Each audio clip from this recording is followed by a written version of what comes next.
Yeah, fine. Thank you. Yeah, very good morning to all. Today, again, we are entering into the third session of the class, that is operating system structures. So, before going to the detailed discussion about operating system structures, first of all, let us review what we have been done in the previous class. That is session two. In session two, what we happens is that computer system structures. So, in a computer system structures, what we have been seeing is that what is a computer?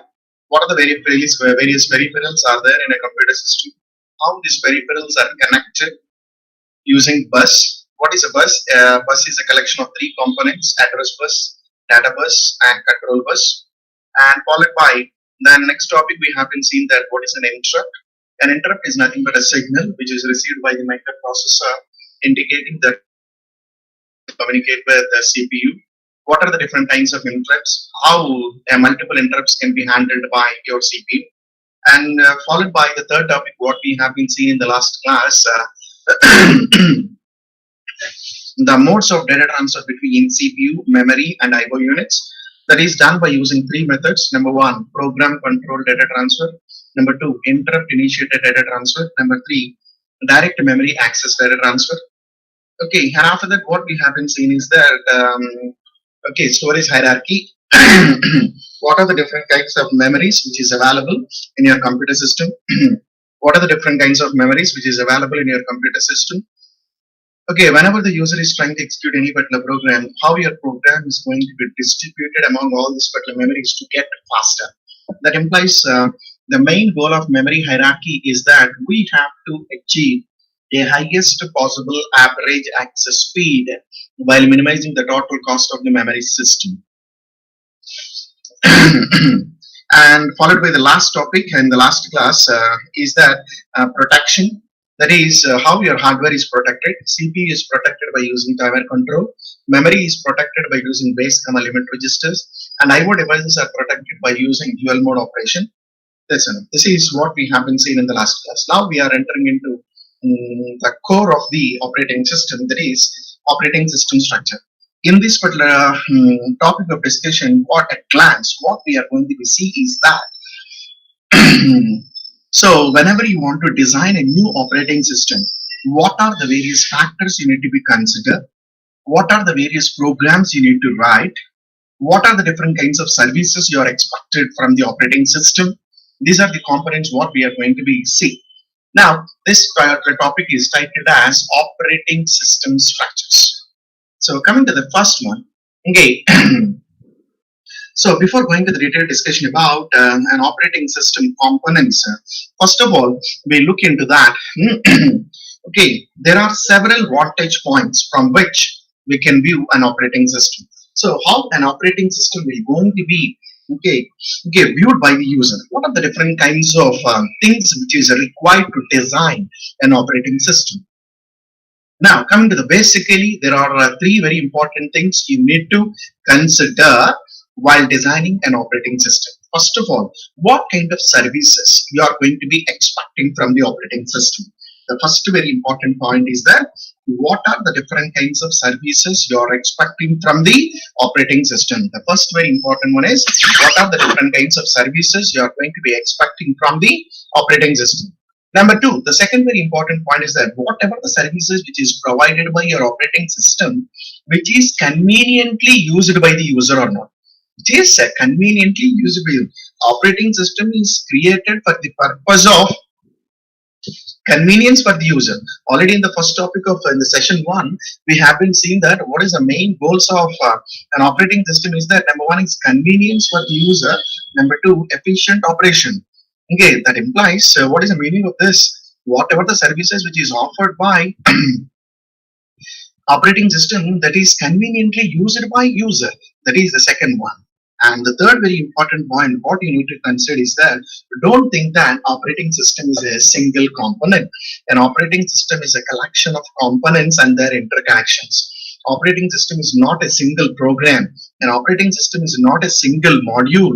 It is operating system is a collection of components and their interconnections. Operating system is a collection of components and their interconnections.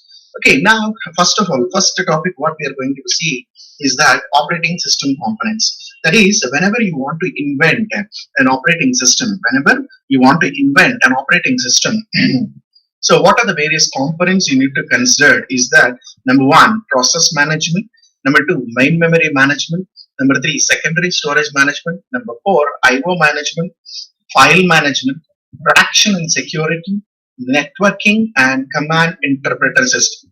These are the various components what you need to consider before designing an operating system. First of all, you must know all these particular things before trying to design an operating system. So coming to the first topic of discussion is that, okay, process management.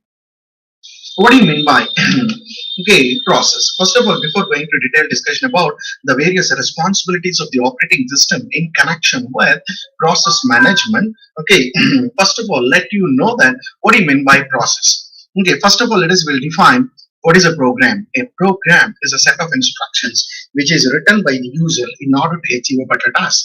A program is a set of instructions which is written by the user in order to achieve a particular task. The program is going to be stored on secondary storage device. The program is stored on secondary storage device. Whenever the user is trying to execute this particular program, first of all, the program should be copied into main memory. Whenever the user is trying to execute this program should be copied into main memory. Once the program is copied in main memory, it is not called it as a program, it is called it as a process. That's why what is a process is just defined as its program under execution. Program in execution, that implies the contents of the process is stored in main memory. Contents of the process is going to be stored in main memory. Now I'll define you as the standard definition. A process can be defined as it is a program in execution. In order to execute such kind of a process, it may require resources like CPU cycles, memory cycles, and IO devices, so on and so forth. But all these particular resources are under the control of operating system. So before executing any particular process, first of all, you have to make a requisition to the operating system. I want these resources. Okay, now once an operating system has been granted these particular resources, you're allowed to continue your execution. In case, so once your execution is complete, again you have to return back all these particular resources to operating system. This is what is the standard definition of a process. The main difference between program and a process is that a program is a passive entity that is stored in secondary storage device. A process is an active entity. The contents of the process is stored in main memory. In order to execute such kind of a process, you may require several resources like CPU cycles, memory cycles, IO devices, so on, etc. Let us take an example. Whenever you're trying to execute any particular program, first of all, a program should be copied into main memory. That implies you first require main memory, and starting address should be placed on program counter. You require a program counter register. The program is executed by CPU. That implies you require a CPU. And in case if during the transaction of execution, during the execution of the program, in case it requires any input and output operation, then you require input and output devices. That implies in order to execute a particular program, in order to convert a program into a process, it required CPU cycles, memory cycles, IO devices, etc. But all these particular resources are under the control of operating system. So before executing any particular process, first of all, your process may request the operating system, I want these resources. So once this resource is available from the operating system, then it is simply sanctioned and allowed to execute. Once your execution is complete, again you need to return back all these particular resources. This is what is the main difference between program and a process. What are the various kinds of responsibilities of the operating system in connection with process management? So first one, the operating system is responsible for creation of a process. What do you mean by creation of a process? And it's simply, in order to create a particular process, whatever the set of resources which is going to be required. So what are the set of resources that they're going to be required? First of all, allocate all that particular resources. That is going to be called as creation of a process. Once the process execution has been successfully completed, again you need to return back all these particular resources to operating system. That is going to be called as deletion of a process. Allocation of a particular process, allocation of resources to a particular process is referred as a creation, and deallocation of resources particular process is known as deletion. Now, coming to the next very important, and that is an operating system is responsible for creation of a process. An operating system is responsible for deletion of a process. And coming to the next very important one, second kind of responsibility is that suspension and resumption of a process. Already from the previous class discussion, everyone knows that while executing a low priority process, whenever a high priority interrupt is encountered, the low priority process is preempted and the response is given to high priority process. Before preempting low priority process, first of all, you need to save the status of the current low priority process where it has been stopped somewhere in the stack, and you need to get to high priority. Once high priority process execution is complete, again you need to resume the low priority process where it has been stopped in the RDM. It is the duty of an operating system. Suspension of a process whenever high priority interrupt is encountered. Okay.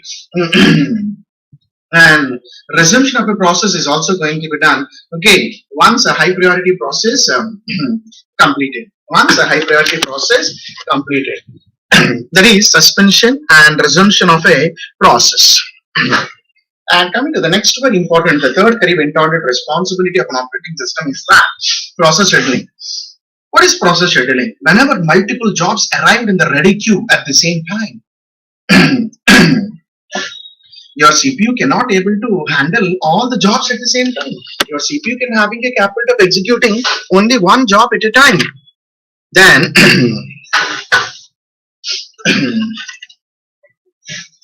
CPU can having a capability of executing only one job at a time. Then who is going to be decided that? That is decided by process scheduler. That is decided by process scheduler. Process scheduling. The process scheduling, the term refers to whenever multiple jobs are arrived in the ready queue, the CPU must be responsible for deciding that your CPU scheduler must be responsible for deciding which job is going to be executed next. Now, coming to the next fourth kind of responsibility of an operating system in connection with process management is process synchronization. What is process synchronization? Whenever data has been shared by more than one process at the same time, if you are not using any proper security mechanism for the data will going to be leaves you in inconsistent state. In order to overcome this kind of an inconsistent state, what are the set of techniques you are going to be uses? That kind of a techniques is going to be called as process synchronization technique. A process synchronization techniques are used for solving data sharing problems. There is simple definition. So in order to get a clear understanding about the students, let us will take a small example. Suppose one student is having an account in a bank with a balance of 2000 rupees. Now that student want to withdraw 1000 rupees from his account. But what the student does is that he has been written two checks, 1000 rupees, 1000 rupees, and hand out to another guy. And these two students went to the bank and tried to submit the checks at the same time at a different counters. What happens? Now, so first of all, cashier 1 will see that how much balance is left in this user account. Then it shows on the monitor, okay, it shows on the display screen as 2000. And similarly, for the cashier 2 also, it shows only 2000. And what cashier does is that it simply, okay, makes it 1000 rupees subtraction from this value, 1000 subtraction from that value, from the both cashiers, and ask him to save. Then what happens is that first of all, first cashier is done, issued a save. Then it overwrites the old value 2000 is overwritten with 1000. The second cashier is also done the same thing, 1000. After withdrawing 1000 rupees by student 1 and student 2, then how much balance we have? That is only 0, but the balance is 1000 rupees. This is a fault transaction. It is not allowed. So at a time, that particular cash balance is accessed by only one transaction at the same time. How can you overcome this particular problem? The best technique is that we use locking technique. So before executing any particular process, what are the set of resources which is going to be required? First of all, make a lock on that. So once lock is obtained, you're allowed to continue the execution. Once your transaction is successfully completed, you need to release the lock. Suppose if already student 1 makes a lock on it, if second student is simultaneously make a transaction on the same user balance, then operating system simply tell you, sorry, some transaction is going on, you please wait. Then once the user 1 transaction is successfully completed, the lock is opened and the updated value is reflected to student 2. Then the only balance shows that 1000, sorry, insufficient balance for withdrawing money. That's enough. This is going to be called as process synchronization. Whenever a data item is going to be shared by multiple users at the same time, if you're not using any proper security mechanism for the data will going to be enters into inconsistent state. Okay, in order to overcome such kind of an inconsistent state, what are the set of techniques you are going to use is going to be called as synchronization techniques. Now student 1 is making a lock on it. The student 2 has to be wait until the lock has been released. How much amount of time he has to wait? So there is no. Then we use process communication. A communication is a set of techniques which can be used to exchange the data between the processes. That is communication. And coming to the next one, deadlock handling.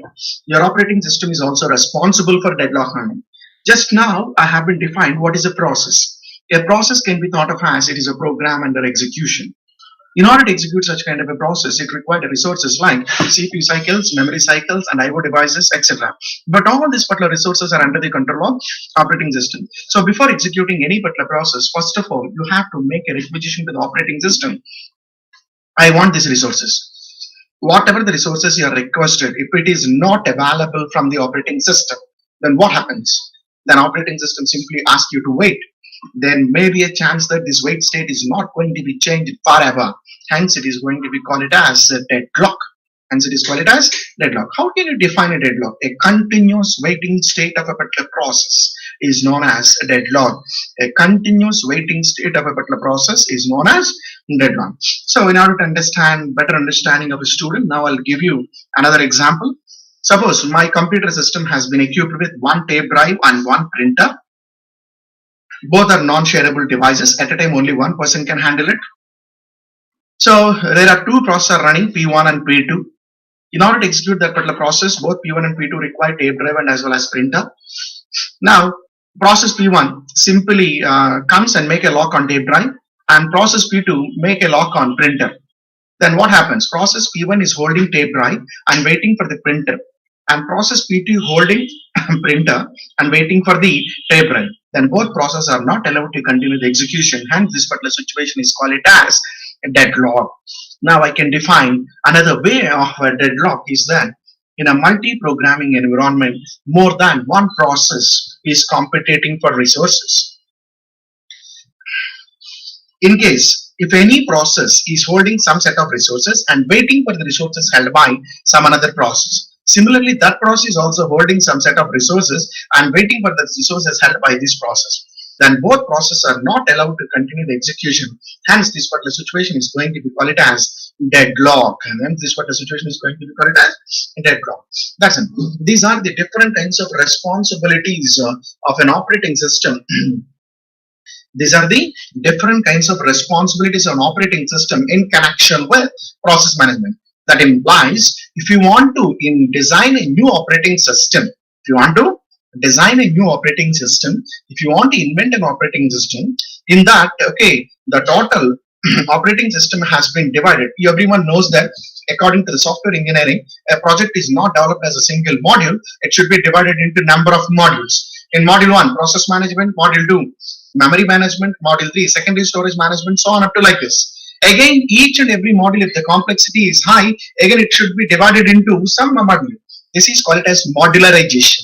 This kind of a concept is called as modularization. So when you want to design an operating system, so first of all, what you need to do is that you need to write one module for process management. In that process management, you need to write a set of programs. One program for creation of a process, one program for deletion of a process. You need to write another program for suspension of a process, and the resumption of a process. You need to write a program for process scheduling. You need to write a program for process synchronization. You need to write a program for process communication. You need to write a program for deadlock handling. You need to write a program for deadlock handling. Deadlock handling. That's it. These are the various kinds of responsibilities of an operating system in connection with process management. And coming to the next very important, okay, main memory management. Second very important component in an operating system is the main memory management. The second very important component is that implies if you want to invent an operating system, if you want to invent an operating system, so you need to write another module for main memory management. So what are the various kinds of responsibilities of the operating system in connection with main memory management? What are the various kinds of responsibilities of operating system in connection with main memory management? So here everyone knows that the basic principle of is whenever the user is trying to execute any particular program, first of all, the program should be copied into main memory. Where you need to copy the program? Where you need to copy the program. So that implies wherever the space is available, you need to copy that. And you need to check that whether the space is sufficient for running your program or not. That is the second very important. And the third one, if multiple processes are trying to enter into memory, you need to give a priority. Who is allowed to occupy in memory? Who is not allowed? That's it. By seeing all this particular theory, you can understand that. So your operating system must be responsible for keep track of which parts of the memory is full and which parts of the memory is empty, and which parts of the memory is used by whom. Okay, and which processes has to be loaded into memory. Once a program is trying to execute, first of all, allocate a memory. Once program execution is successfully completed, you please do it right. Okay. Okay, this one. That is, your operating system must be responsible for three kinds. You need to write at least three programs. So, first program, keep track of which parts of the memory are currently being used by whom. The second, decide which process is to be loaded into memory when memory is available. Number three, allocate and deallocate memory space wherever is needed. These are the different kinds of responsibilities of operating system in connection with main memory management. So, in case if you want to design an operating system, you need to write one module for main memory management. In that, you need to write three programs. One program is for keep track of which parts of the memory is full and which parts of the memory is empty. And second program, you need to decide which process to be loaded into memory. And you need to write another program for allocating and deallocating of memory. And coming to the third very important module in an operating system is that secondary storage management. Okay. Main memory is simply a volatile storage. Once the power is turned off, whatever the content that is there in the memory simply vanish. If you want to see any particular data permanently, it should be kept it on secondary storage devices. That is hard disk, floppy disk drives, drums, CDs, etc. These all devices are comes under the category of secondary storage devices.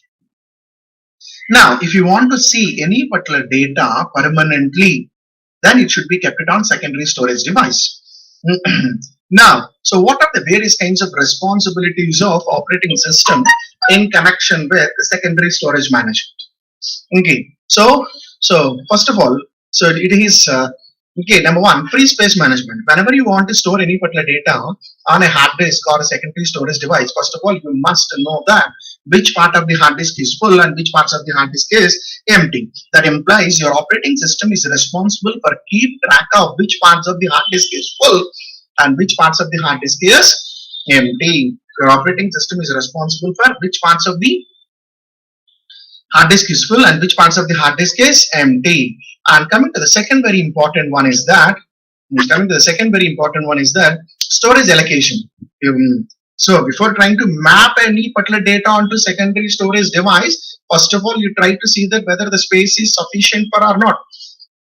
Okay, that is decided by storage allocation. Storage allocation is simply allocating whatever the amount of memory which is going to be required to store your particular data. That is decided by this one. And coming to the third very important responsibility of an operating system in connection with secondary storage management is the disk scheduling. So what is this particular disk scheduling? Whenever multiple jobs are trying to be storing the data on the hard disk at the same time, your hard disk, okay, so hard disk on the same platter, you can do only one job at a time. Why? Because each and every platter is connected with one reader at hand. If multiple jobs are trying to thrown on a same platter at the same time, so you need to decide which job is first and which job is second, which job is third, so on like this. Thus can decided by disk scheduling. So whenever you want to design an operating system, so you need to write one module for secondary storage management. In that module, you need to write at least three programs. One is for Free space management, that implies keep track of which parts of the hard disk is full and which parts of the hard disk is empty. And you need to write another program for allocation of memory, storage allocation. You need to write another program for scheduling the jobs onto secondary storage device, which is referred as disk scheduling. And coming to the fourth very important component is that IO system management. The next very important concept is IO system management. Okay, this is very important. Why? Because the CPU has to be frequently contact with the input output devices. So what are the various responsibilities of the operating system in connection with IO management? Okay, input output system management. The coming to the first very important one is that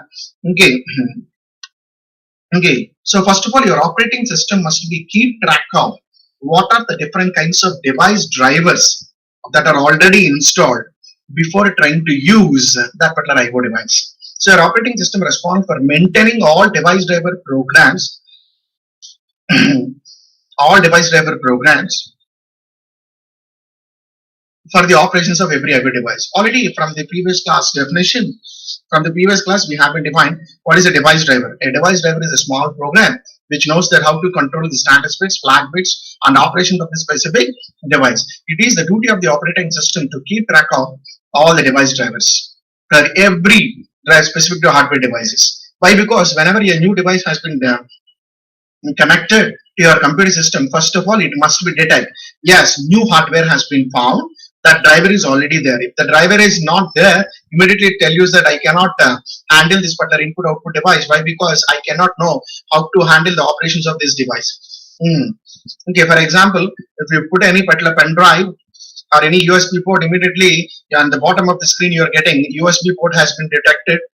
Okay, that implies your operating system has been identified a new device with a device driver. In case if the device driver is not there, immediately it tells that the USB is not recognized or that particular CD drive is not activated. You are getting such kind of a message. And coming to the last responsibility of an operating system in connection with IO management is that buffer caching system.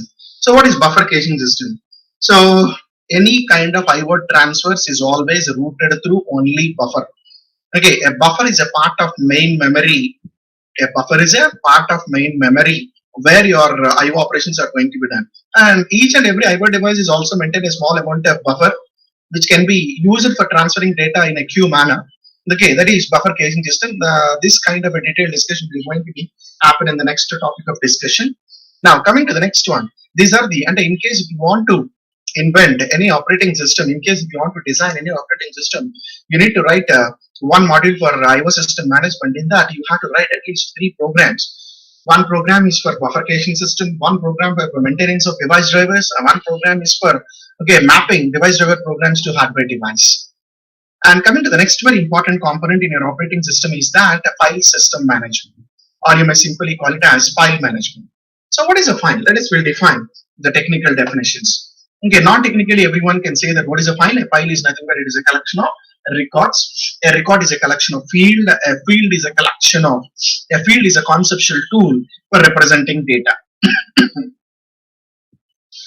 Okay, let us take a hall ticket number of a student is one field, name of a student is one field, age of a student is one field. Hall ticket number, name, age, all together is called as one record. Collection of this particular records is going to be called as file.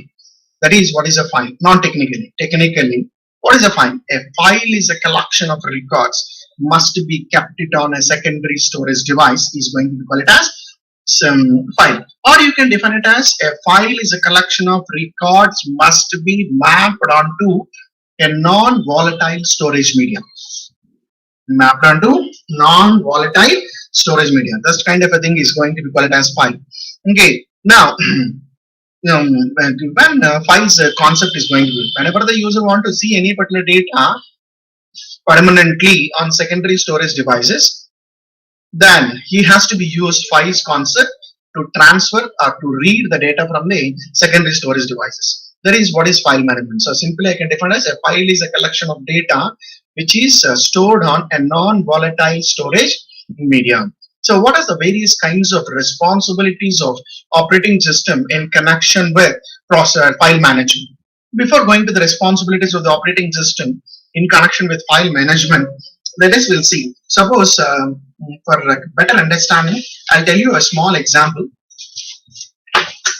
Okay, suppose you have been written one file today. Okay, you have been opened one document. You have been opened one document, something. You have been typed entire information, whatever you like. It is named as something kk dot doc. It is named as kk dot doc. And the next day, if you come and simply, if you open kk dot doc, then immediately it opens it and show you how it is done. It knows that where this kk dot file is stored on secondary storage device. It is the duty of operating system maintaining a fact table, file allocation table. So whenever we are trying to retrieve any particular information from a book, first of all, we check that we check it in index. If the topic is available, then we'll find out what is the page number, and then we are directly move to the page number and we'll retrieve the content whatever we like. In a similar manner, whenever the user want to retrieve any particular data from the secondary storage device, that is from hard disk. So first of all, your operating system looks into fact table. So the file allocation table, fact table stands for file allocation table. That file simply contains what is the name of the file, when the file has been created, when it is lastly updated, what is the size of the file, where it has been located, who is the user, what kind of permissions is having. This file related information is completely stored in your fact table, that is file allocation table. So the next day, if you come and open for a kk.doc file, kk.doc file, it immediately went to fact table. It immediately went to fact table and checks that where this particular file is available, and it simply pick up the address and simply open it and it shows. This is how it is going to be happen. Simply, it is how we are going to be pick upping an information from a book by seeing an index. So a book is having an index, a hard disk is having a fact table. Simple. That's it.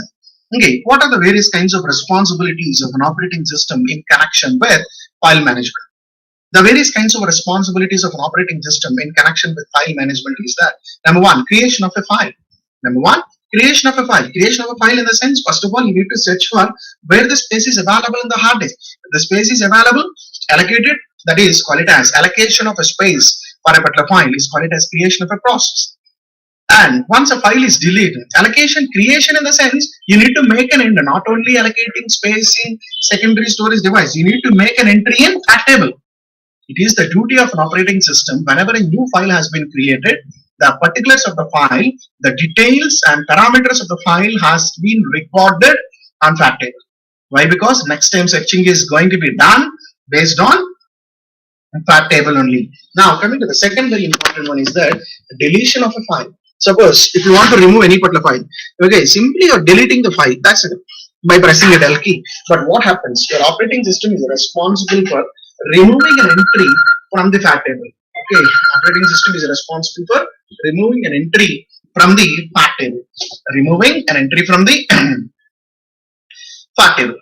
Removing an entry from the fact table. That is similarly. So your operating system is also responsible for creation of directories and deletion of directories. What is a directory? Everyone knows that a directory is a collection of files. Your operating system is also responsible for handling primitives for manipulating files and directories. So what are the different kinds of parameters? Just we have been seeing what is the name of the file, what is the extension of the file, when the file is created, when the file is last updated, what is the size of the file, who is the owner of the file, what kind of permissions, read, write and execute. These all primitives has to be maintained by your operating system. Now, and fourth kind of responsibility of the operating system is that mapping of files onto secondary storage. Whenever the user has been press the key, call it as save, then whatever the data which is entered on that data, this all data has to be mapped onto secondary storage device. It is the responsibility of operating system. Now, in case if only, and the operating system is also responsible for maintaining backups. What do you mean by backup? If the original file is lost in unavoidable circumstances, we can recover such kind of a data by using backup copies. These are the various kinds of responsibilities of the operating system in connection with file management. That implies whenever you want to invent or design an operating system, you need to write one module for file management. In that file management, you need to write one program for creation of files. You need to write one program for deletion of files. You need to write another program for creation of directories, deletion of directories, primitives for manipulating files and directories, how to map the data which is entered on the editor. This should be mapped onto secondary storage and back. These are the various kinds of responsibilities of operating system in connection with file management. And coming to the next very important one is protection and security. What do you mean by protection and security? Of course, this topic is already been dealt in the last class. Okay, again I'll review. What do you mean by protection? Okay, in order to improve the performance of the CPU, we have been introduced multi-programming concept. In order to improve the performance of the CPU, in order to improve the performance of the CPU, we have been introduced a concept of multi-programming. So multi-programming in the sense more than one program is simultaneously reside in memory and they are concurrently simultaneously they are executed. Now, while executing one particular process, how can you protect the resources which is handled by this process from other processes, which is referred as protection. That's why the protection is simply defined as refers to a mechanism for controlling the access of programs or processes or my users to the resources defined by computer system. Just now I have been defined. What is a process? A process is thought of as it is a program in execution. In order to execute such kind of a process, it requires resources like CPU cycles, memory cycles, IO devices, etc. Now, these all resources, how are you going to be protected from one process to another process, which is also going to be handled by your operating system itself. That is going to be called as this one. Okay, that is protection and security. Already we have been seeing how your devices is protected in the last class. Hardware protection. Okay, hardware protection in the sense the CPU protection is done by using timer control. Memory protection is going to be done by using base and limit registers, and IO protection is done by using dual mode operation. And coming to the next very important responsibility of the operating system is that networking. That is distributed system. Already everyone aware that. Already we have been discussed about this topic. There is multi-processor organization. More than one CPU can be simultaneously reside on a same machine. They are closer to communicate. In order to establish the communication between the processors, if they are using same clock pulses and same buses and same memory, it is called as parallel system technology. In order to establish the communication between the processors, if they are using separate clock pulses, separate buses and separate memory, then it is going to be called as distributed system. So the distributed system is completely maintained by your operating system itself.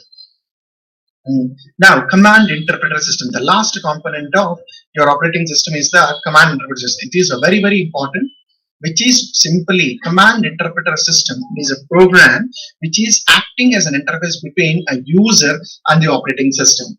There is a mediator which must be required to communication between a user and the operating system. Okay, the user has been given some sort of commands. These commands has to be interpreted and given to CPU how to execute this. This is going to be done by command interpreter system. Simply its job is that get the next command and execute it by the CPU. Get the next command and execute it by the CPU. This is going to be called as this.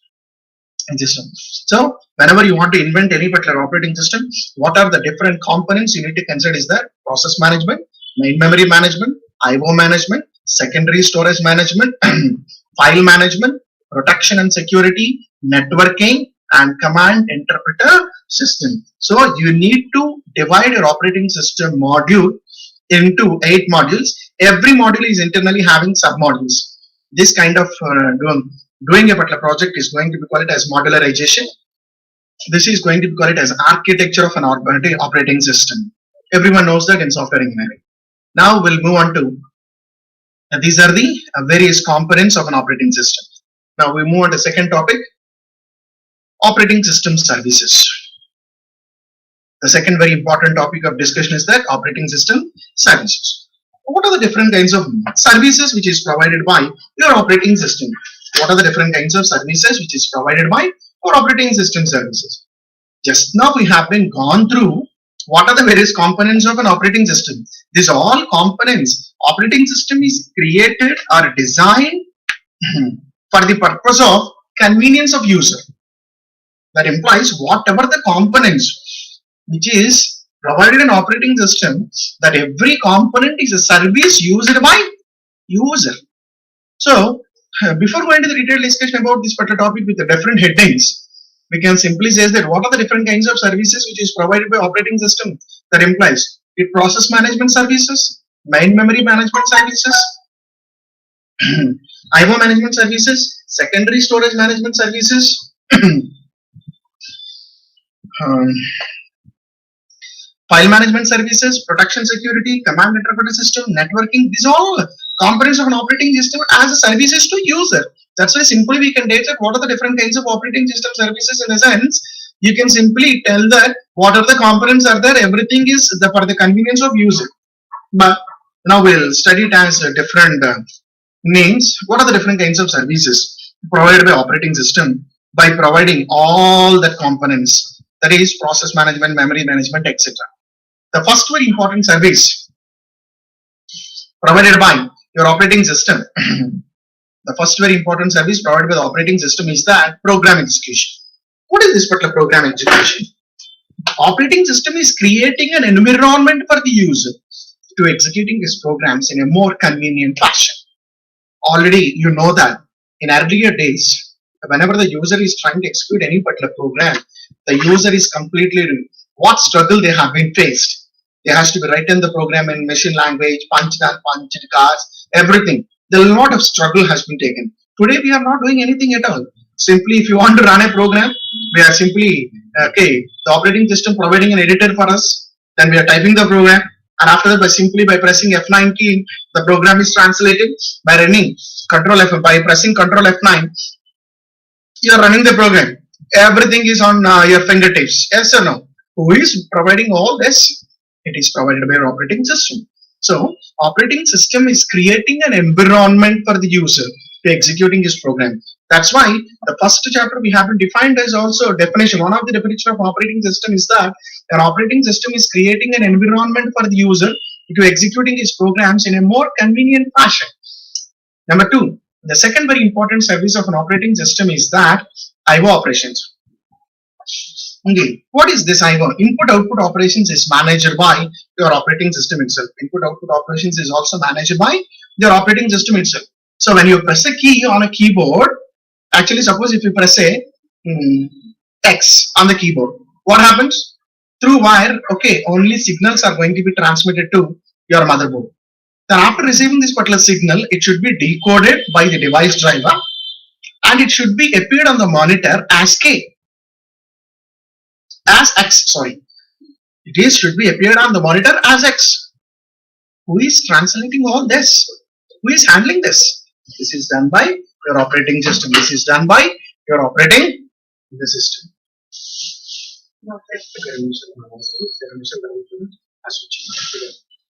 It is done by your operating system. All IO operations are going to be handled by your operating system. Suppose let us take you are taking a printout on a paper.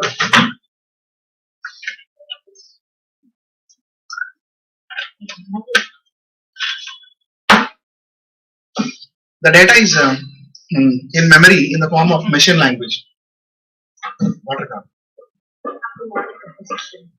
Machine language. When you take a printout, it is going to be in human readable format. Okay, who is doing this? This is done by your device drivers. It is under the control of operating system. So your IO devices operations are completely handled by your operating system.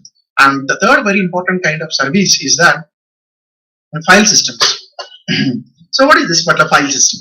What is this file system service? Just now we have been saying that whenever the user want to see any particular data permanently on the secondary storage devices, then only we are going to use the concept of files. So that file system service is also provided by your operating system. It will allow you to see your data permanently in future. And the fourth kind of service of an operating system is the communication. Okay, in providing communication facility, it is providing a communication facility for exchanging information between the processors, users, etc. And an operating system is responsible for providing another service is going to be called as resource allocation. Already we have been seeing the standard definition of an operating system is that operating system is simply defined as controlling the resources and allocating the resources are brought together into a single piece of software is known as operating system. Controlling the resources and allocating the resources are brought together into a single piece of software is known as an operating system. That's why we can also call it as an operating system is also a resource provider. Why? Because what are the set of resources are there in your computer system? These all resources are under the control of your operating system. So the beautiful point is that even your CPU is also under the control of operating system.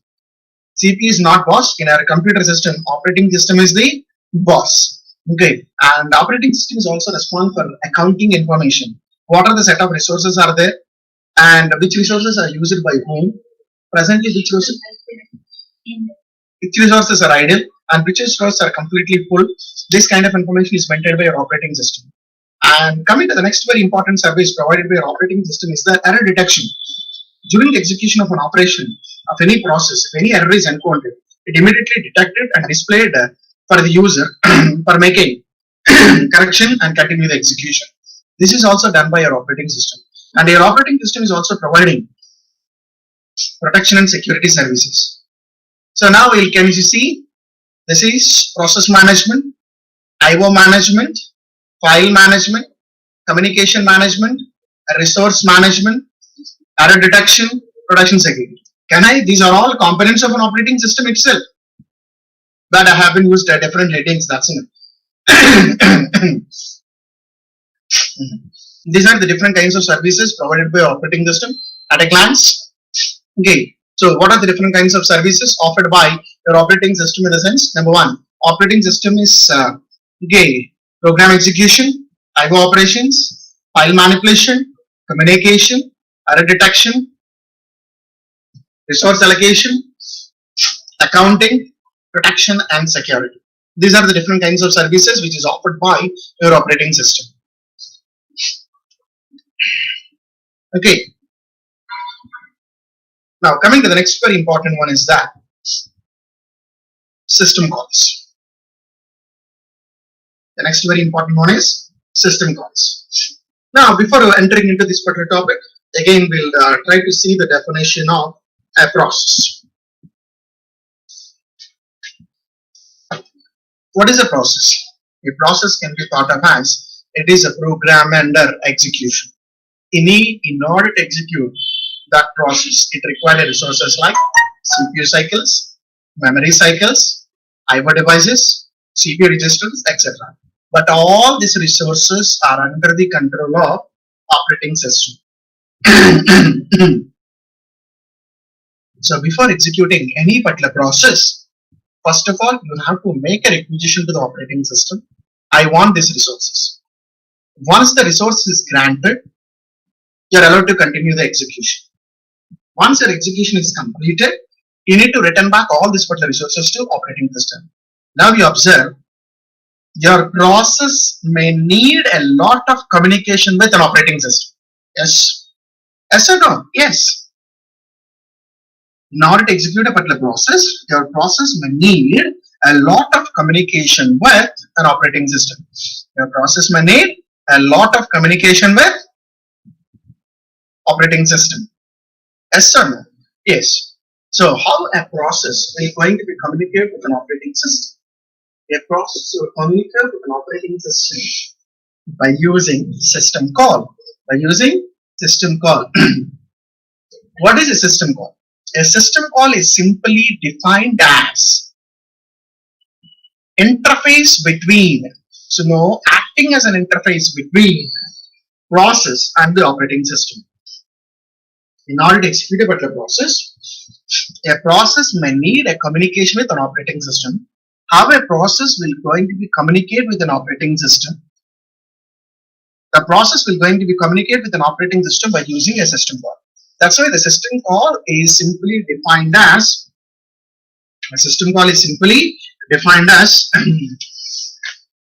it is an interface between a process and the operating system. How the system calls is available?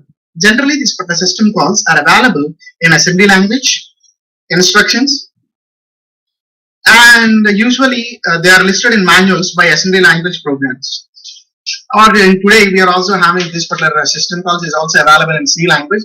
Why? Because today modern operating systems, all today whatever the operating systems you are seeing in the market is all C operating systems has been designed in C language, in designed in C language, designed in C language. Now coming to the next very important one is that so let us take a small example of a system calls. A system call is simply a call to an operating system from a process. That's it. Let us take an example. Copy the contents of one file to another. Copy the contents of one file to another. Suppose I want to copy the contents of one file to another file. Let us say kk.txt to mm.txt. Some content is there on kk.txt. I want to copy the contents of kk.txt into mm.txt. What I need to do? First of all, I need to open kk.txt in read mode and mm.txt in write mode. By using fread command, I need to read one character from kk.txt. By using fwrite command, I need to write one character onto mm.txt. And once this is done, I need to close the kk.txt file pointer. I need to close the mm.txt file pointer. This is what technically we'll do in C language. Now, first of all, you need to open a file. Yes. In order to open a file, the file management is under the control of operating system. All files are under the control of operating system. Your file is located on secondary storage device, but your all hardware devices are under the control of operating system. So first of all, you need to make a requisition to the operating system. I want to open this particular file. That is a system call. First of all, you are asking an operating system, please open kk.txt file in read mode. That is a system call. Like open a file mm.txt in write mode. That is a system call. Then after that, fread is a system call to operating system. Fwrite is a system call. Why? Because fread in the sense you need to read one character from the hard disk, but hard disk is under the control of operating system. That is a system call to your operating system. That is, and after that, close the file. Close the file. That implies you need to close the contents and make an entries in fact table. Who is doing? The fact table is under the control of operating system. So that whatever the operations you are doing, every operation is a system call to operating system. You are not directly allowed to do any particular operation. It must be mediated through an operating system itself. That implies every time you need to make a lot of communication with an operating system. The communication is happened by using system call. That's why the system call is simply defined as it is an interface between a process and an operating system. Now, just you observe it from the previous example, copy the contents of one file to another file. Just I am trying to tell you, open a file kk.txt. I am calling a function open by sending a parameter kk.txt. Yes. Now, I open a file similarly, open a file with mm.txt. I am calling a function system call open by sending mm.txt. That implies your operating system is receiving some parameters from the operating system. Sorry, from processes. Your operating system is receiving some parameter from the processes. Okay. So what are the different ways of passing parameters to operating system? What are the different ways to pass the parameters to the operating system? Okay, what are the different ways of passing parameters to operating system? There are three ways of passing parameters to operating system. Number one, registers. Why? Because the fastest memory in your computer system is a register. If any data is placed on register, so that your operating system will quickly read that information and make an action. The main purpose is to keep the CPU busy at all the times. In case if the parameters are high, so register cannot accommodate. Why? Because your computer system is equipped with a very less number of registers. Your computer system is equipped with very less number of registers. Then at the time, what we are using is that a block of storage.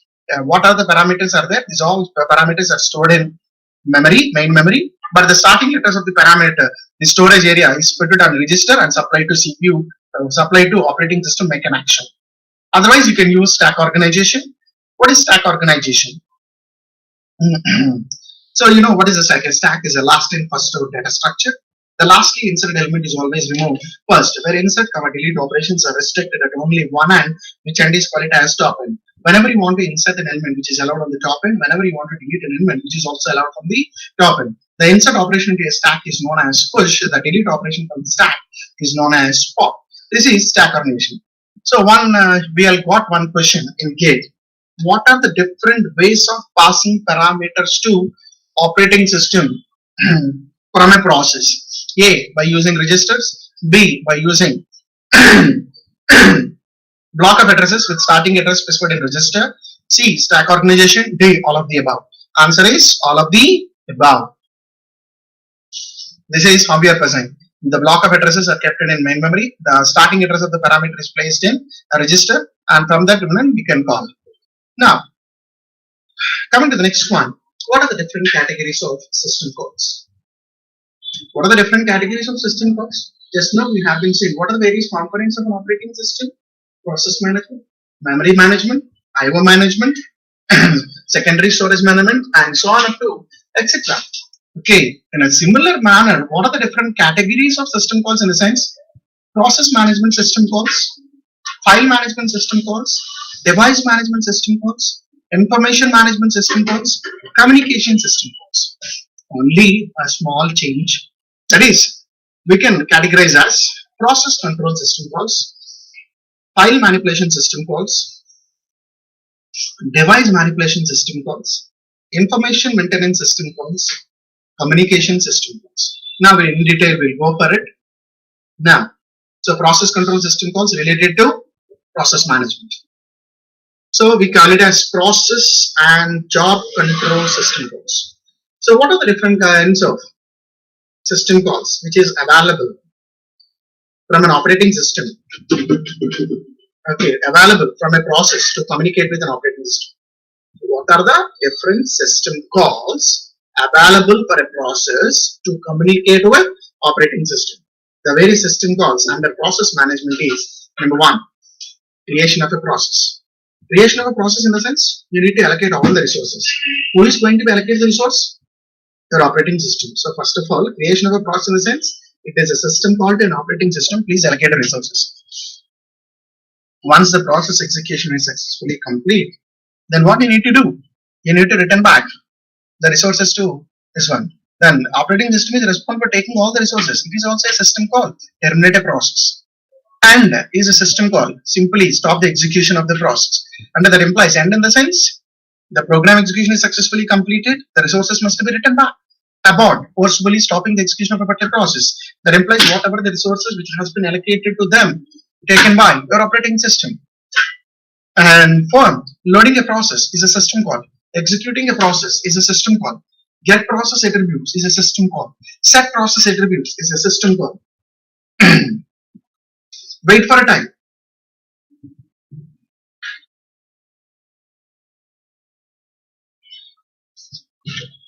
Wait for time.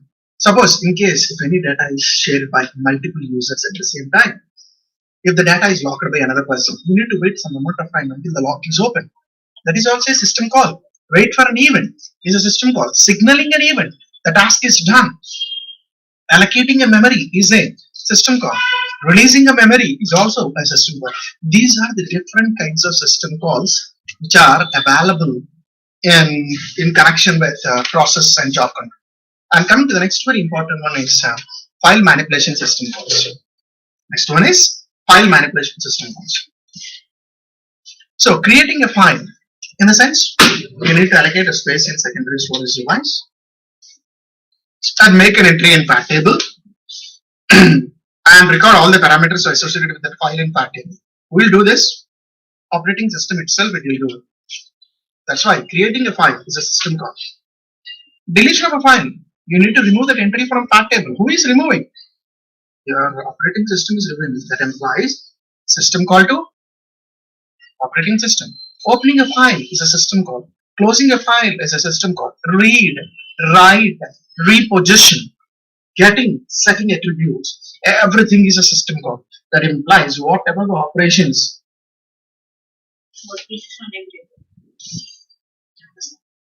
Sign, huh?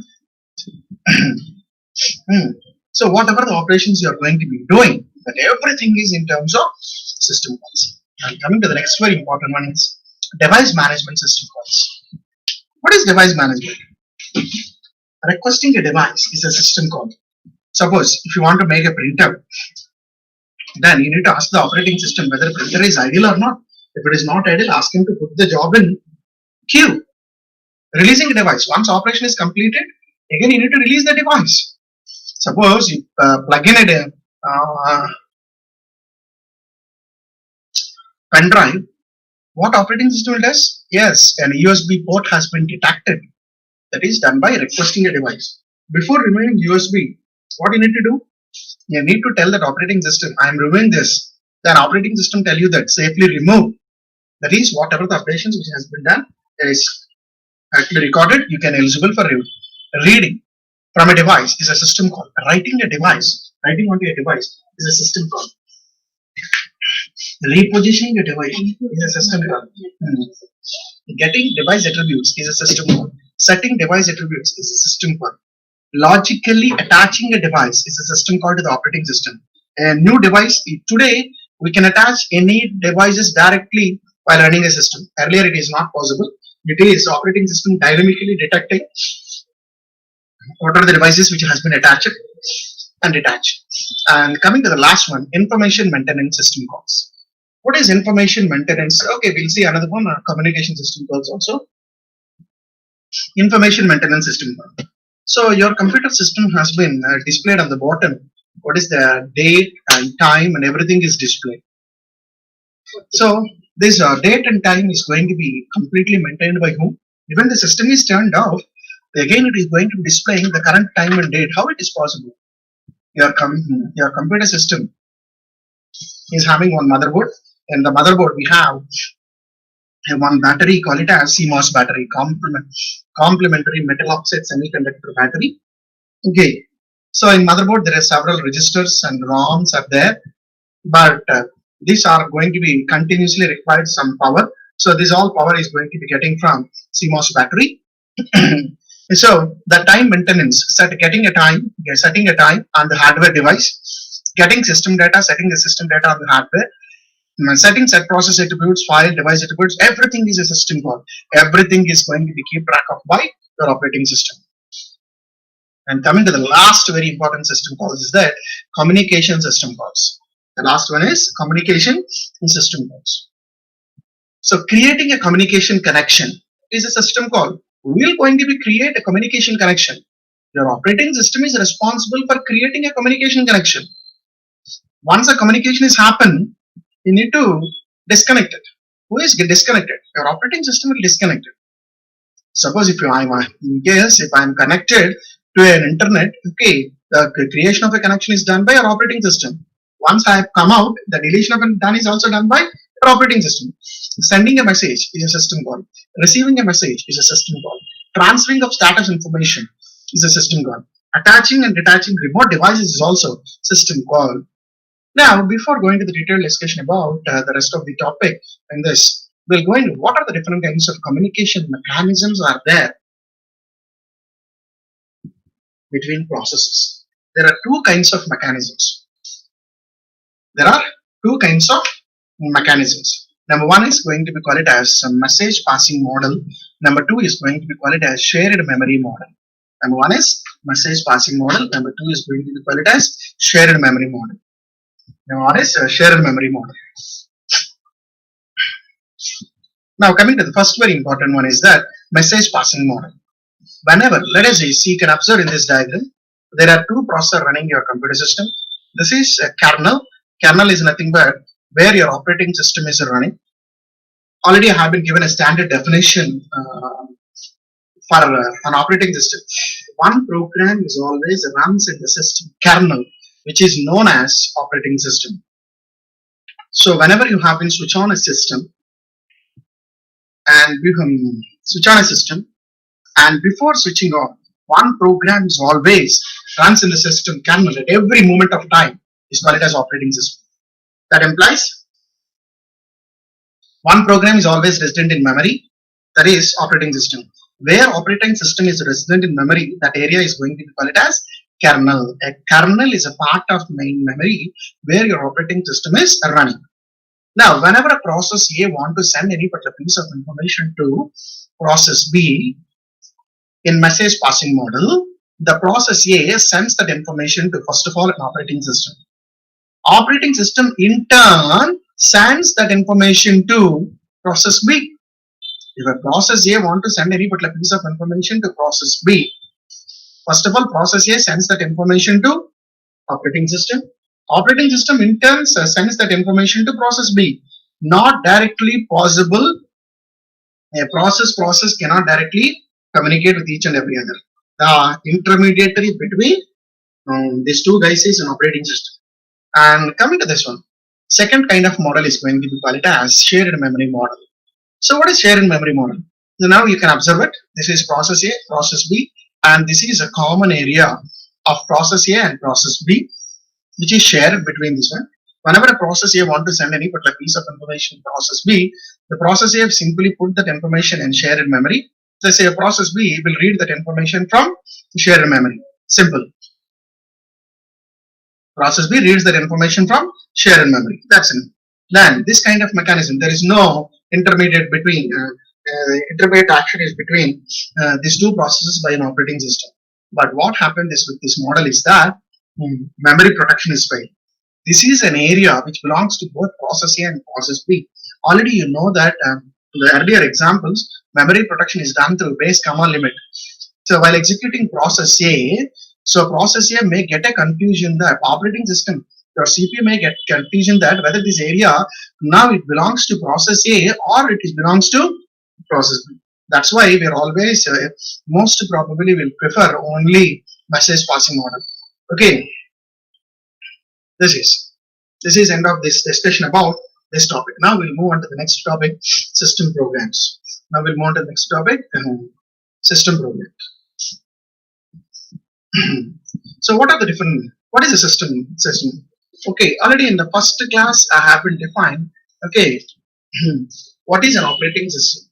An operating system is simply defined as it is a collection of system programs.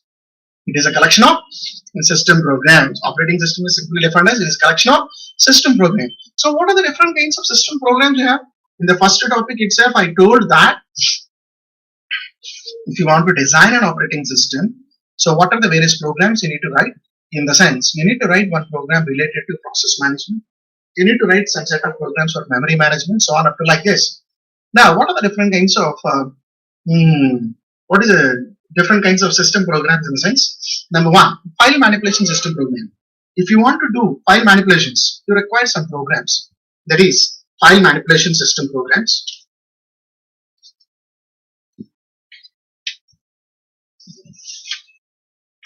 These programs will create, comma, delete, copy, rename, print, dump or list, generally manipulate all the files and directories. Status information system program.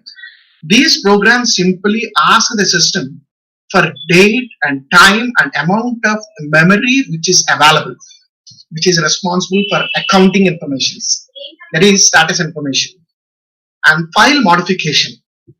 Several text editors may be available to create and modify the contents of the file stored on disk and tape. These all are going to be maintained by your file modification. Programming language support. In order to execute your programs, you require compilers, assemblers, loaders, linkers. These are all maintained by your operating system itself. Next, program loading and execution. So whenever the user is trying to execute any particular program, first of all, a program should be loaded into memory. And starting address is given by program counter and an instruction to the CPU to start execution. This is also one program. And communication programs. Next one, communication programs, email maintenance. These are all comes under the category of communication. Finally, application program. Okay, most of the operating systems are supplied with programs that are usable to solve common problems, or you may call it as perform common operations such as formatting packages, database systems, spreadsheets, Excel, PowerPoints. These are all good. These are all application programs. Collection of all this is going to be called as system programs. These are all going to be called as system programs. So finally, I conclude this particular topic. How? Uh, in this topic, what we have been seeing is that four major components: system, operating system components, operating system services, system calls, and system programs. All are same only. Components are becomes as services. The services are available using system calls. These all services are written by using the programs are known as system programs. So if you get a question like this, system programs or system calls or operating system, all are same only. Yes. This is the end of the discussion about the third topic. Now we're going to be move on to the next topic of discussion is process management.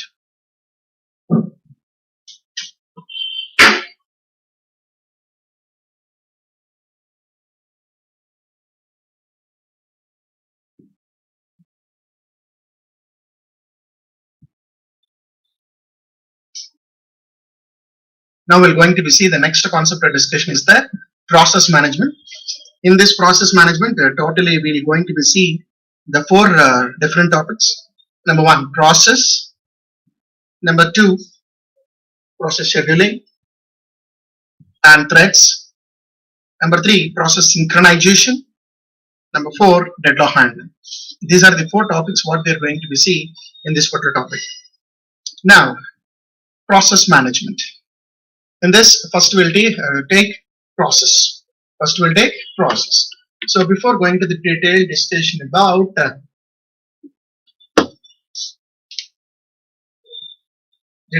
about process, first of all, let us will define what is a process and what is a program. What is the difference between program and a process? So first of all, already we know that from the previous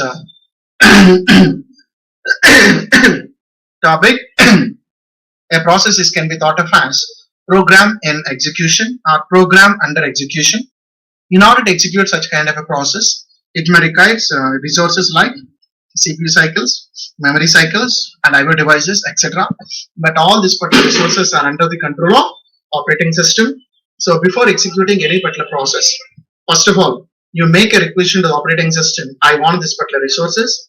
Once this request is done by means of system call, and after that, CPU will allocate all the resources for executing your process. Once your execution is complete, and again you need to return back all these particular resources to operating system by using the system call. This is how it. Then already from what are the various kinds of responsibilities of an operating system in connection with process management? In the sense, number one, creation of a process. Number two, deletion of a process. That is, allocation of resources to a particular process is known as creation of a process. Deallocation of resources is going to be called as deletion of a process. Suspension of a process, resumption of a process. Okay, that is suspension and resumption in the sense, while executing a low priority process, whenever a high priority interrupt is encountered, the low priority process preempted, the response is given to high priority process. But before preempting low priority process, first of all, we need to save the status and again of the current process and loading a new process, and after executing a new process, again you need to resume it. This is called as suspension and resumption of a process. Your operating system is also providing the provision mechanisms for process scheduling. Your operating system is also responsible for providing provision mechanism for process synchronization, process communication, and deadlock handling. These are the various kinds of responsibilities of operating system in connection with process management. So coming to the first very important topic of discussion, there is process concept. This concept is demonstrated by using the three fundamental focusing areas. Number one, process. Number two, process state. Number three, process control block.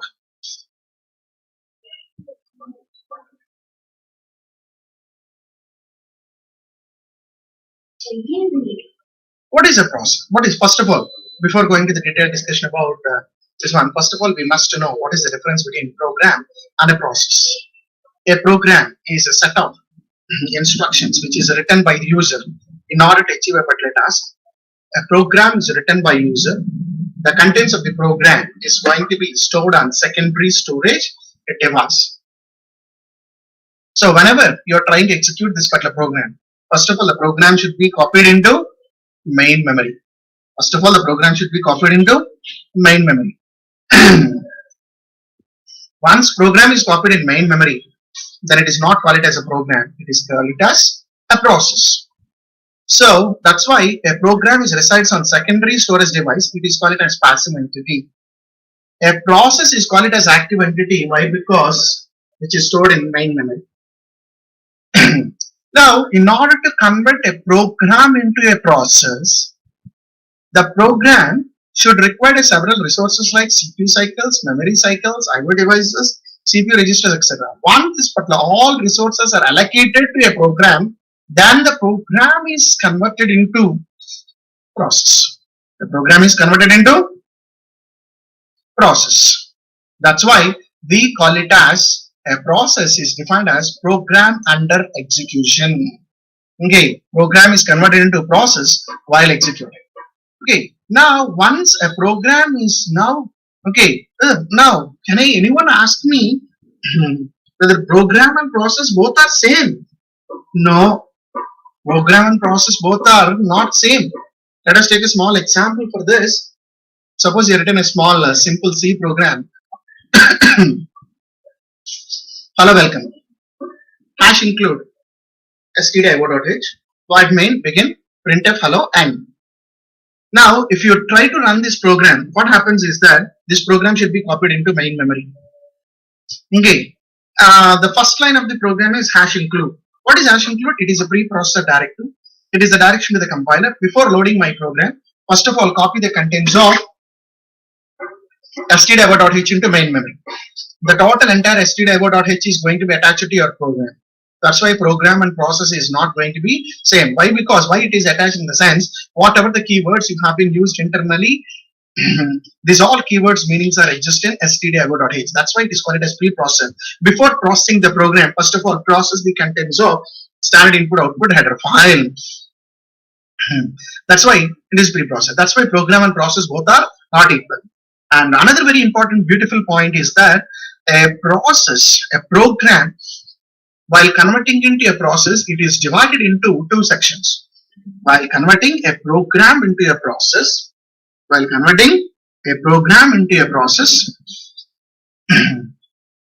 it is divided into two sections: text section, data section. Suppose you written a program in C language. So now, if you are trying to execute this program is copied into main memory. Before copying into main memory, this program is divided into two sections: text section, data section. The text section contains the total machine language translation of the source program. The text section contains the total machine language translation of the source program. The text section contains the total machine language translation of the source program. And data section contains what are the list of variables you have been declared. What are the list of variables you have been declared? What are the list of variables you have been declared? These all variables are going to be getting space in data section. So text section contains the total machine language translation of the source program, and text section contains the list of all variables, whatever the data you have been defined, these all are going to be exist in that section. Why it need to be divided into two like this? This is for sharing of text segment is done. Let us take a small example for this. We are also getting one question in GATE like this. What is this? Suppose if you open an MS Word document for typing your biodata. Now one document is open. So now there are one document is open and you are typing your biodata. Internally, it is maintained as two different sections. One is MS Word software program. Second one is your biodata. Data is there in this one. Suppose if you want to open another document and type something else, then you need to open another document.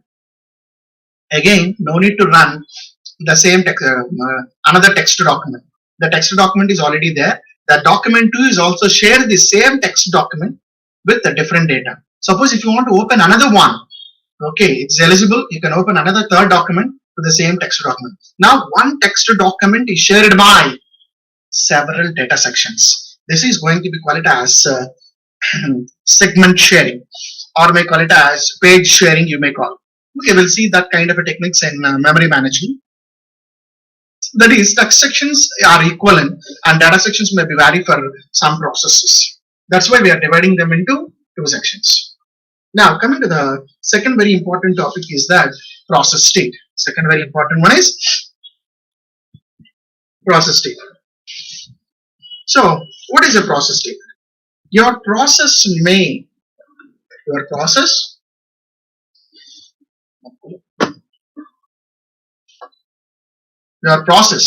just all of you please observe this particular diagram just a short while. I'll come back just one minute.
So the next topic is process state. So while executing a process, or you may call it as during the execution of the process, your process may be reside in any one of the following 5 states. Your process may reside in any one of the following 5 states. So what are the different states of a particular process? Number 1, new state. Number 2, ready state, running state, waiting state, and terminated state. These are the 5 states of a particular process. So coming to the first one, new state. The process being created.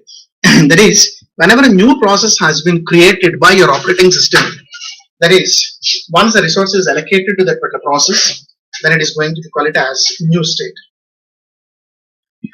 And after that, that implies these all jobs are resides in your ready queue. The set of all jobs which are resides in ready queue and waiting for the CPU is known as new states.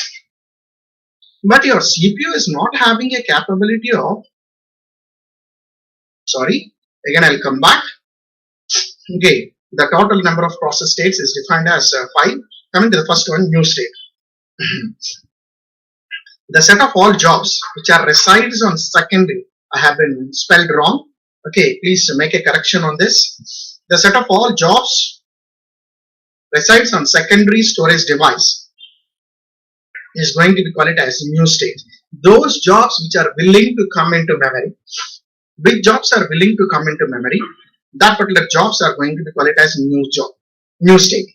But these all jobs will not going to be admitted into main memory. Why? Because your main memory is having only sufficient amount of small amount of memory.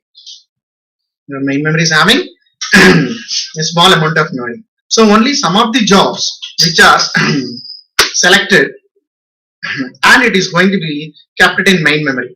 Once these particular jobs are kept in memory, it is going to be called as a ready state, which is called as ready state. This is called as a ready queue. And after that, among all these particular jobs, the CPU will not going to execute all the jobs at the same time. The CPU can having a capability of executing only one job at a time. So currently, which job is going to be executed by your CPU is called as running state. If the running process is successfully completed, it is entered into terminated state. While running this particular process, in case this job is required as an any IO operation, then simply that job is going to be handed out to IO processor, and the CPU does not sit idle. It simply selects some another job from the ready queue and execute it. Then the waiting state of a particular process. This is waiting for an IO operation. Once IO operation is completed by your IO processor, then again this job is put back onto ready queue. Now currently whatever it is going to be executed by your CPU, it simply forcibly stop the execution and giving the control of the CPU to old stopper process. Why? Because the old stopper process always gets a first priority. The old stopper process always gets a first priority. Now, so how can you explain this? We can explain by means of a small example. So first of all, I'll give you the standard definitions of every state. And after that, we'll link it with one example so that you can clearly understand what is the state of a particular process.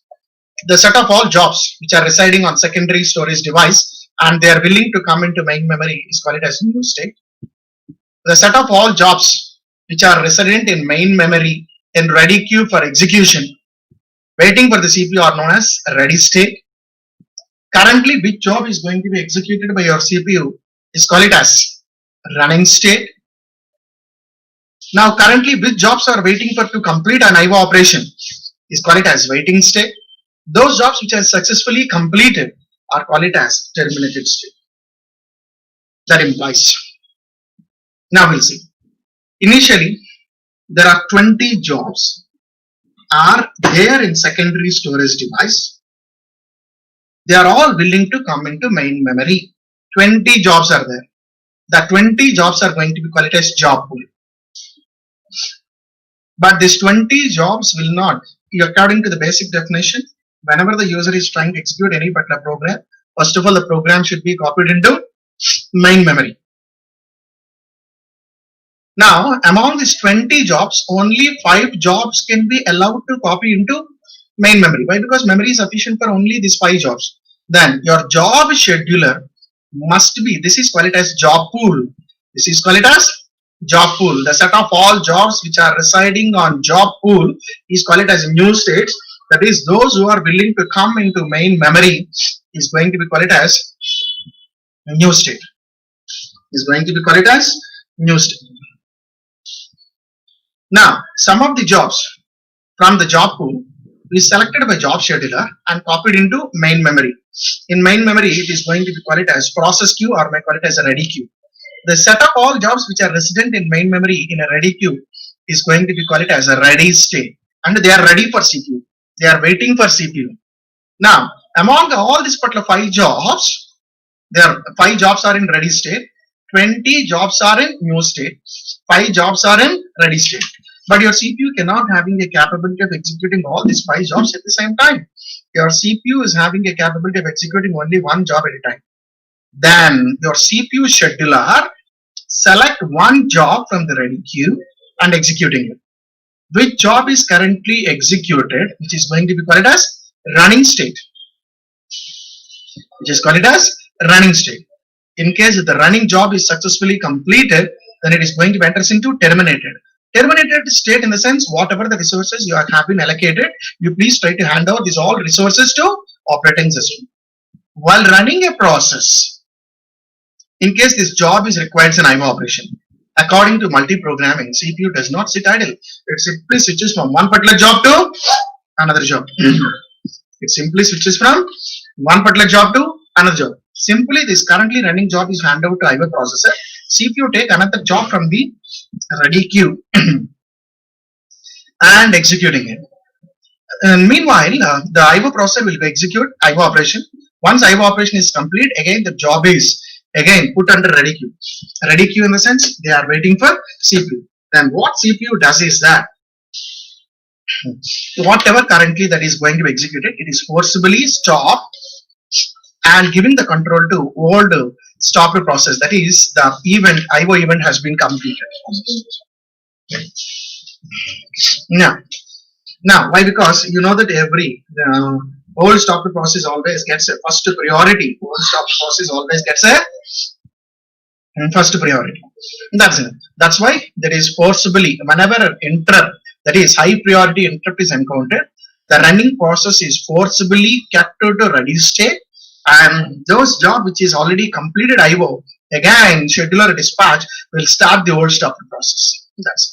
These are the 5 states of a particular process. These are the 5 states of a particular process. Is it clear, everyone? Can I need to give any example for this? Suppose, let us take an example. 20 people came into my in front of my chamber to talk with me, but my chamber is not allowed have a space for 20 members. It is having a capability of 5 members can accommodate. Then my room assistant, well, my peon will going to be simply select 5 members. That is the 20 people who are willing to communicate with me are called as mule state. Among these 20 people, 5 people are selected by my peon. He is a job scheduler and they are allowed to sit in my room. That 5 guys are called as ready states. And after that, I am not having a capability of talking all the 5 people at the same time. I am selecting one person by using CPU scheduler and I am talking with them. I am talking to the person. That person is called as in running state.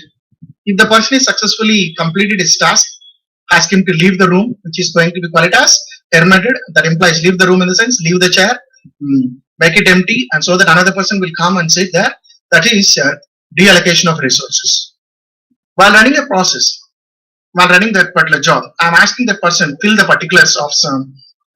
I have been given some paper to ask him to fill the particulars. The person is filling the particulars. Meanwhile, I am not sitting idle. I am selecting one person from another in this room, and I'll talk with them.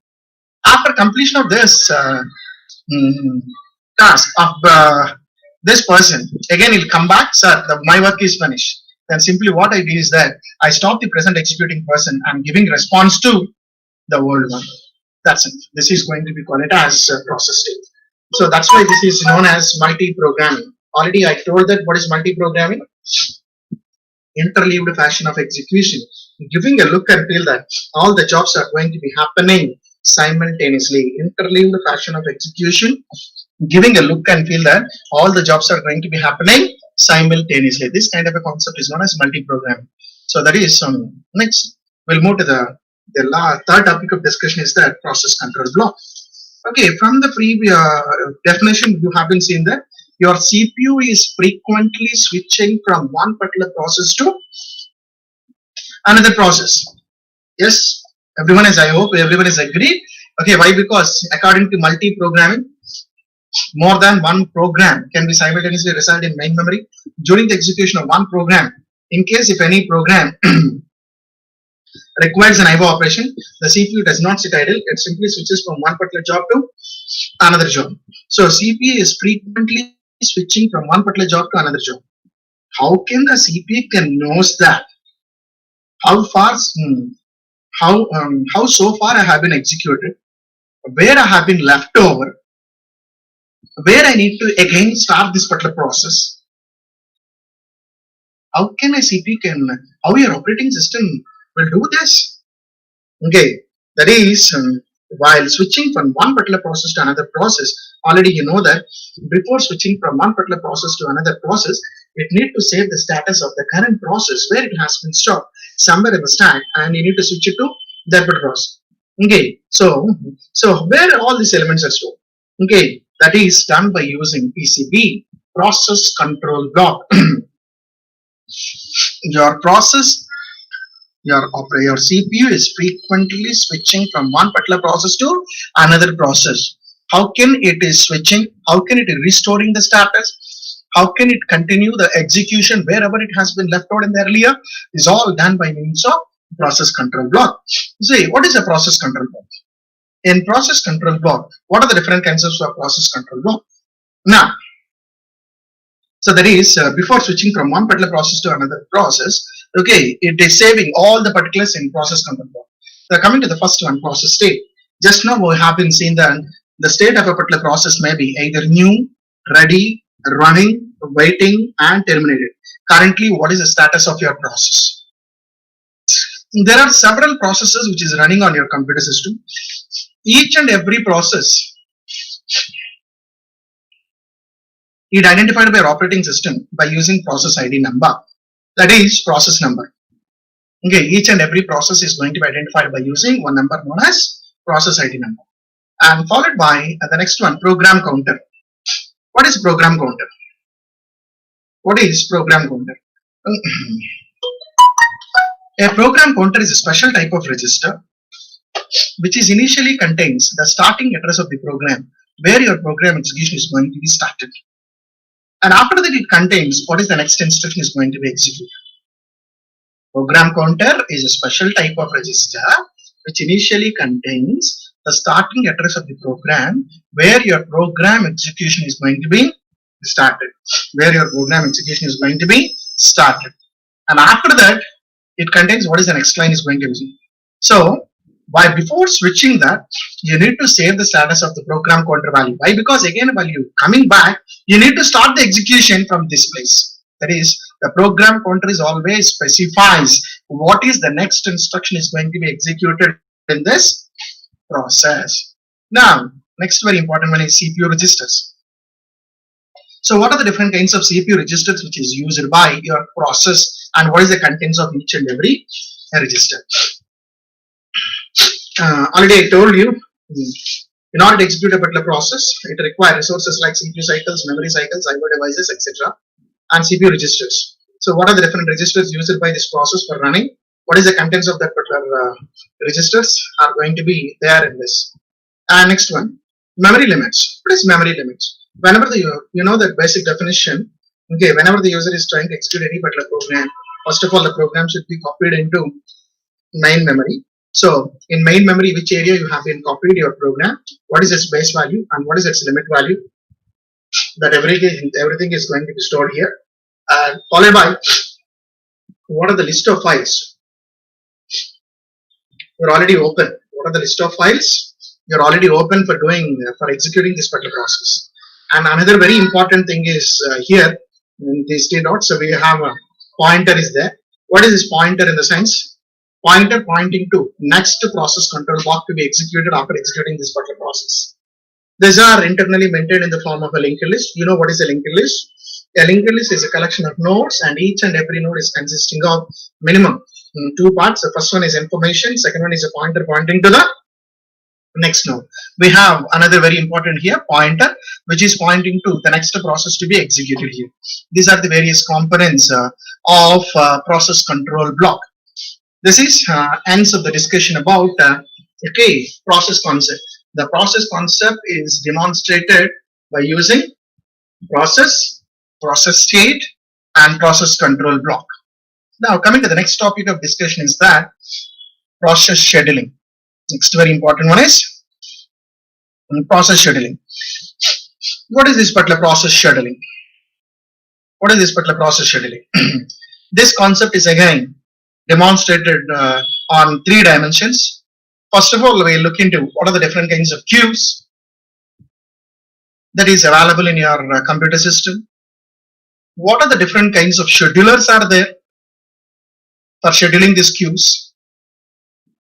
How your process while switching from one particular to another one, saving and restoring is going to be done by while switching from one particular process to another process.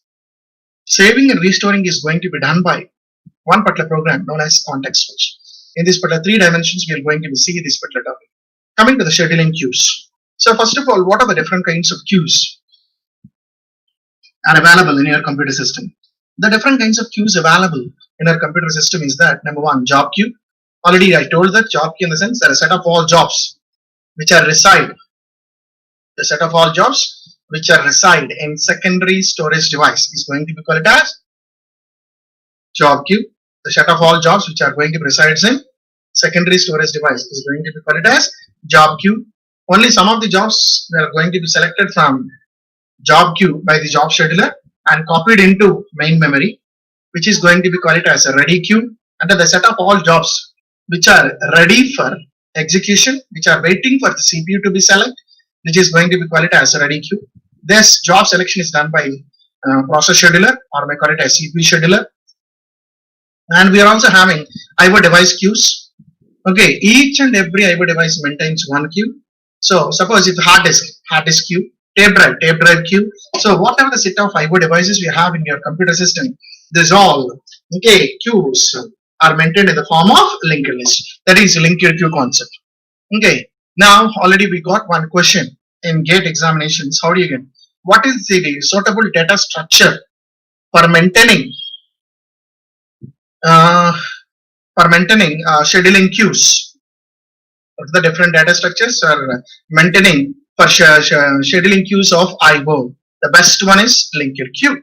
The best one is linked queue. You know that what is a queue? A queue is a first in, first out data structure. The firstly inserted element is always removed first, where insertions are restricted from rear end and deletions are restricted from front end. Okay, such kind of a data structure is going to be called as a queue. There is. Now coming to the next one. Can you see in this particular diagram you can observe? Okay, this is a ready queue. Ready queue in the sense the set of all jobs waiting for the CPU to be executed. We are having like this. Okay, so first one header, pointer pointing to the first process control block, so on up to pointer pointing to the next process control block, so on up to like this.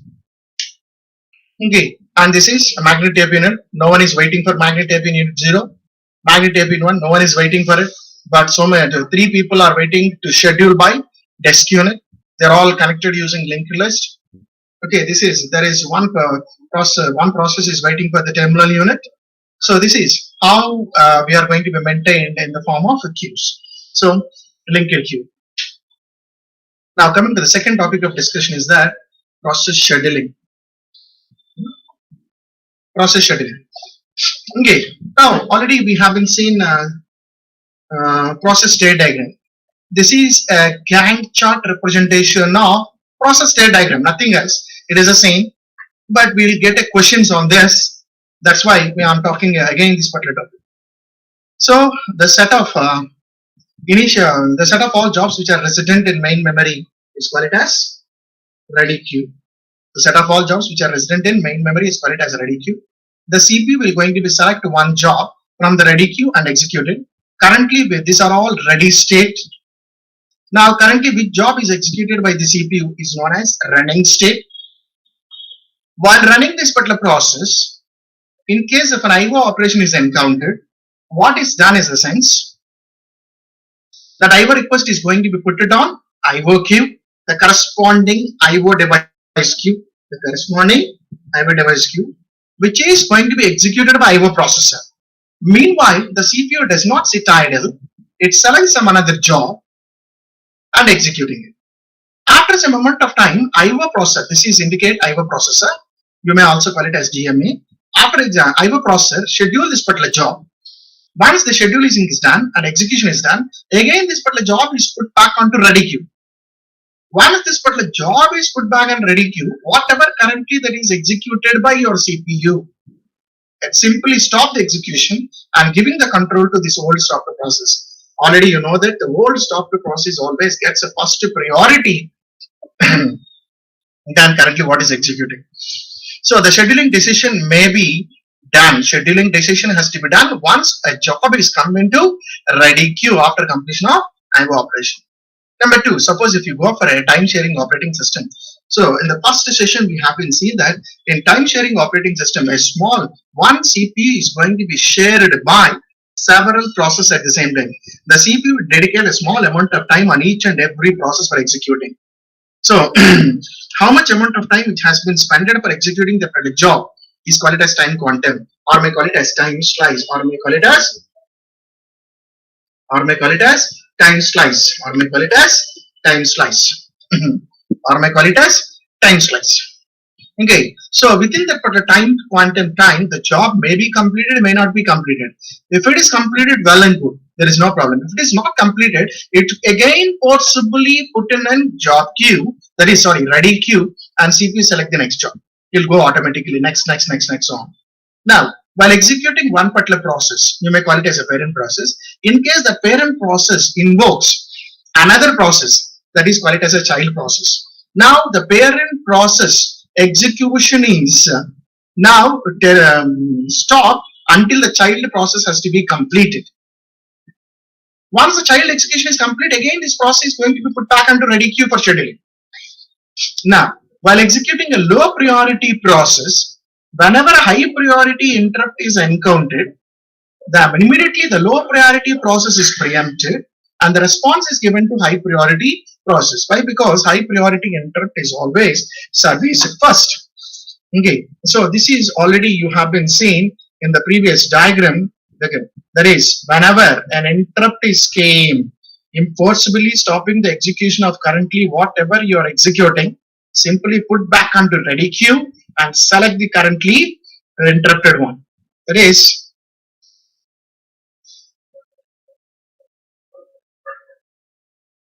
this is going to be called as process scheduling. This is the concept of process scheduling.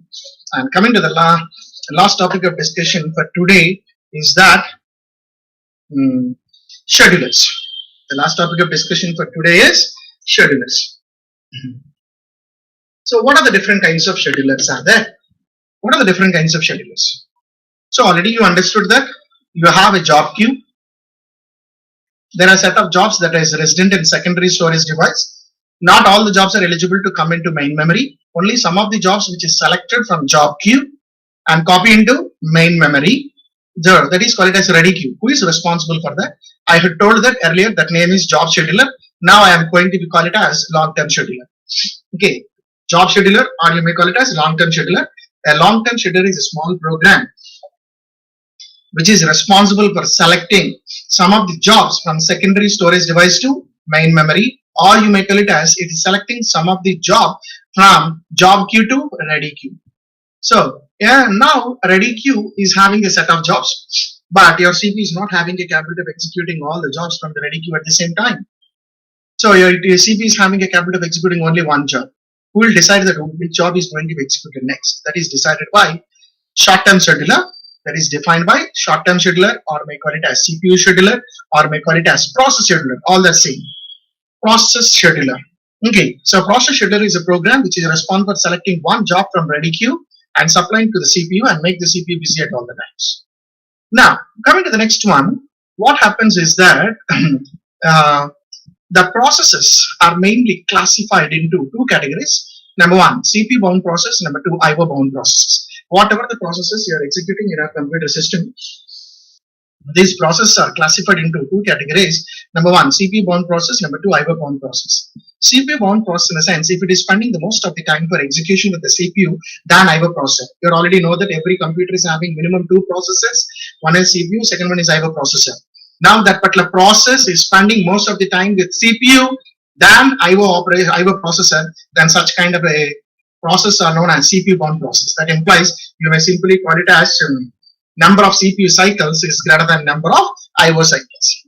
That is, suppose you written a program 100 lines, and among these 100 lines, okay, the input output statements is only 5 to 10%.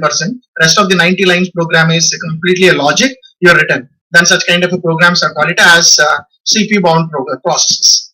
Therefore, suppose if you write a program 100 lines, among these 100 lines, only 90 lines are only printf, scanf, input output statements. Only calculation statements is only 10. Such kind of a process is known as IO1 process.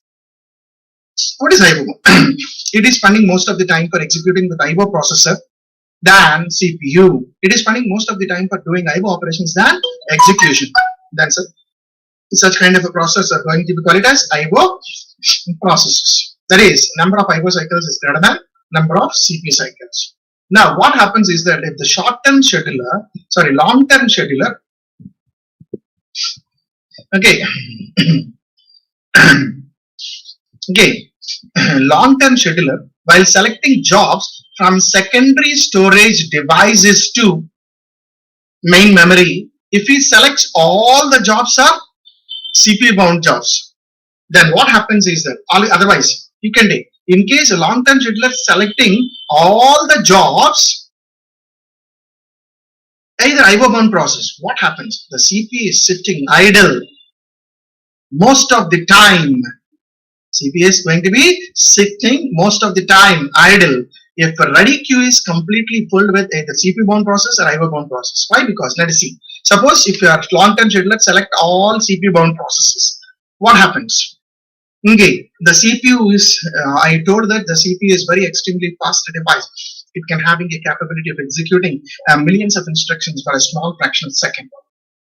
So whatever the jobs you are already loaded in memory, it takes only a fraction of moment to execute all the programs. Again, the CPU is sitting and waiting for when the next jobs will going to be come into memory. That is what happened. Suppose if you load all IO bound process into memory. While executing one process, IO operation is encountered, CPU saving the status and switching to some other process. While executing the second program, in case this is also requires an IO operation, CPU save the status and move to third process. The lot of CPU cycles are wasting for saving and restoring the status of a particular process. That's why the throughput is completely down.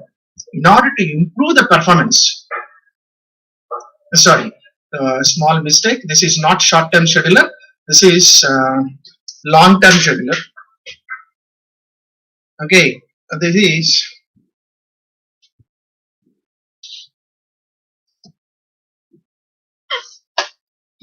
now long-term scheduler is now replaced with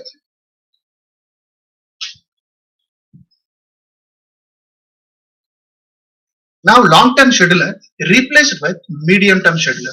Now long-term scheduler is replaced with medium-term scheduler.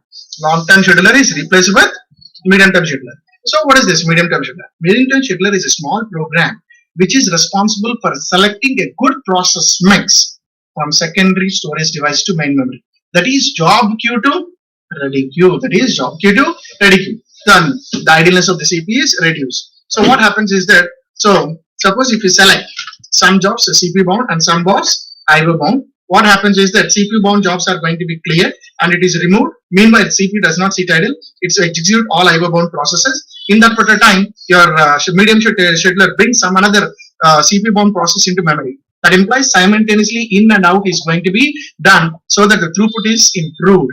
That implies throughput in the sense the number of jobs that is completed on a given unit of time. That's it. So now coming to the move on to this one. So the last topic of discussion today is that context switch. What is this particular context switch? What is this context switch? So the context switch is a program which is responsible for saving and restoring the status of a particular process. Already I told that before swapping out a particular program from the memory and after completion of IO operation, before bringing into memory, we need to save and restore has to be done.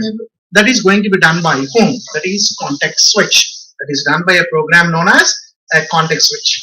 What is this context switch? A context switch. So that implies, let us say, while executing a particular program. So if the program is currently not recovered in memory, it's simply swapped out from the memory. So after some amount of time, IO operation is completed. Again, the job, it is scheduled by IO processor. Again, it put back onto ready queue. That is swapped in. The process is again swapped in. So saving and restoring using PCB. Who is going to do this? This is done by context switch. It is done by context switch. Okay, swapping is a small program which is responsible for removing a process from the memory storing back onto disk, and bringing back from the disk to continue the execution. This is going to be done by a program known as swapping, or may call it a swapper. So context which is responsible for saving and restoring the status of a particular process. This is how it is going to be done. This is completes our discussion about today. So today what we have been seen is that what is process? A process concept is discussed in three dimensions: process, process state, and process scheduling. And after the process control block, and we haven't discussed about process scheduling, which is also discussed in three dimensions: scheduling queues, schedulers, and context switch. So this is completes our discussion about today, and the rest of the topic we're going to will deal in the next class. Okay, thank you one and all.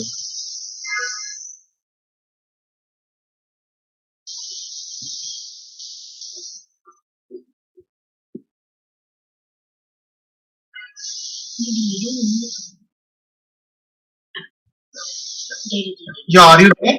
Yeah. Yeah. Okay, fine. Now the video is now visible. Okay, then fine. Thank you.